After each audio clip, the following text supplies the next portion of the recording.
আসসালামু আলাইকুম রহমতুল্লাহ। বিষয়টা হলো জীবনের সাকসেস সফলতা এমন একটি বিষয় যেখানে অনেকগুলো মারুফত আটকিয়ে থাকে।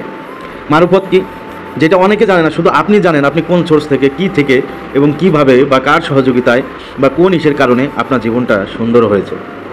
যেটার পাশে ছিল আপনার সঠিক অধ্যবসায় এবং সঠিক একটা শিডিউল মাফিক জীবনযাত্রার মান, আয়ের উৎস থেকে ব্যয়ের একটা মান এবং তা থেকে একটি সঞ্চয়। প্রতিটি সময়টাকে আপনি মূল্যায়ন করেছেন বিধায় আজ হয়তোবা একটু ভালো আছেন। আর সর্বপ্রথম যে কথাটা বলার ছিল সেটা হলো তাওয়াক্কালু আলাল্লাহ, লা হাওলা ওয়ালা কুওয়াতা ইল্লা বিল্লাহিল আলিয়্যিল আযীম। কারণ সর্বোপরি সব কিছুর ঊর্ধ্বে মহান রব্বুল আলামিন আল্লাহ তাআলা, আল্লাহ সুবহানাহু ওয়া তাআলা, এবং সকল প্রশংসার মালিক সে। আমি আপনি সবেমাত্র চেষ্টা করার অধিকার রাখি এবং সর্বোপরি সব কিছু দেওয়ার মালিক সে। তো যাই হোক বন্ধুরা, কথাটা হলো কি, অনেকের জীবনে অনেকের সফলতা আসে না, অনেকের জীবনে অনেক বলে যা আল্লাহ যা করে, এই তো আল্লাহ যেভাবে নিচ্ছে সেভাবে দিন চালায় যাচ্ছে, আলহামদুলিল্লাহ। এখন এই কথাগুলো আমাদের বলতে হবে, বলা উচিত, বলাটাই সর্বোত্তম। কিন্তু এখানে কিন্তু আপনাকে যে আল্লাহ চালাই নিবে, আল্লাহ চালাই দিবে, আল্লাহ কইরে দিবে, দেখা যাবে, এমনিতেই হয়ে যাবে, সময় আসলেই হবে, আসলে কি আদৌ কোনো কিছু এইভাবে কোনো চেষ্টা প্রচেষ্টা আপনার কর্ম এবং মনের অন্তরস্থল থেকে এই মাথার মগজে আপনি যদি কোনো কর্ম পেশা বা কোনো সিদ্ধান্ত এই হৃদয়ে না নেন, তাহলে কি সেটার প্রতি আপনার ভাবনা চিন্তা আসে?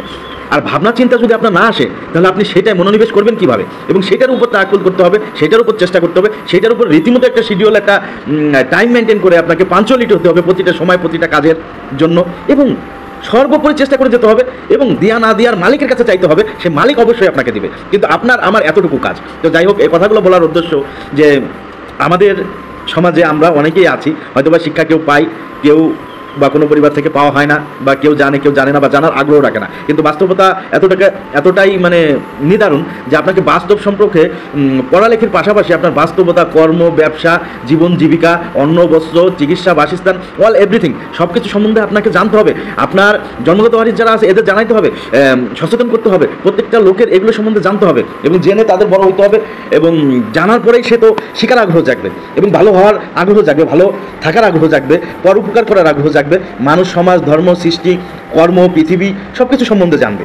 তো আসুন আমরা সবাই সময়কে প্রাধান্য দেই এবং তাওয়াক্কুল করি সেই সৃষ্টিকর্তার প্রতি, এবং সর্বদা আমাদের যারা আছে ছোট তাদের শিক্ষা দেয়, নিজেরা শিক্ষা পাই, এবং বন্ধু বান্ধব, ভাই ব্রাদার, মা বাবা, আত্মীয় স্বজন, যত ব্লাডেড রিলেশন আপনি বলেন না কেন বা যত মধুর সম্পর্ক বলেন না কেন, আপনি যদি আপনার জীবনে এস্টাবলিশ না হতে পারেন, সুন্দর না থাকতে পারেন, টাকা পয়সার মালিক না হতে পারেন এবং সুস্বাস্থ্যের অধিকার না হতে পারেন, অনেক কিছুর সাথে জড়িত, ভিডিও অনেক বড় হয়ে যাবে।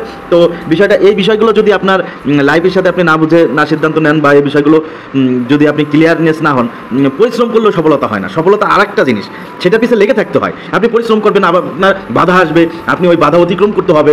মানে একটা ভিডিও আপনার হয়তো অনলাইনে সবাই দেখতে পারেন, এটা অনেকদিন আগে ভাইরাল হয়েছিল। সে বিষয়টা কি, যেখানে 9টা বা 10টা স্টেপ সিঁড়ি আছে, তো একটা লোক উঠতেছে, এক স্টেপে এসে আবার পড়ে যায়, দ্বিতীয় স্টেপে যায়, আবার পড়ে যায়, আবার তৃতীয় স্টেপে, এরকম করতে করতে সে 9ম স্টেপ পর্যন্ত গেছে, 10ম স্টেপে পৌঁছানোর জন্য স্টেপে সিঁড়ির। তো দেখা যাচ্ছে যে সে 9ম স্টেপে যে সিঁড়ির আবার কিন্তু পড়ে গেছে নিচে, কিন্তু সে হাল ছাড়ে নাই, তার ধৈর্য, মেধা, অত্যাবশ্যক সব কিছু সাথে ছিল, তাওয়াক্কুল ছিল সৃষ্টিকর্তার প্রতি, এর জন্য কিন্তু সে 10ম সিঁড়ি পর্যন্ত উঠতে পারছিল। আর যেখানে ছিল সফলতার সিঁড়ি, যেটাই ছিল সফলতার সিঁড়ি। তো এই জন্য আসলে খুব ঠান্ডাভাবে ভাবতে হবে, কাজ করে যেতে হবে। ভাই বন্ধু বান্ধব ইত্যাদি যত যাই বলেন, আপনি কর্মকে সময় দেন, সবাই একদিন আপনাকে সময় দেওয়ার জন্য পাগল হয়ে যাবে।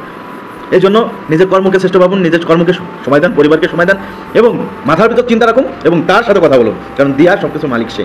কারণ অনেক থাকলেই শান্তি নাই, ওই অর্থের কোনো মূল্য নাই। তো জীবনে এতটুকু কিছু দরকার, যেগুলো দিয়ে আমাকে আল্লাহ সর্বস্তরের রিজিক, সেটা কি, শারীরিক সুস্থতার সহিত আমাকে এহকাল এবং পরকালের জন্য সুন্দর একটি জীবন এবং অভাবহীন, দারিদ্রতাহীন, এবং মাঝখানে আপনাকে কিন্তু আবার অনেক কিছু শিখাবে আল্লাহ।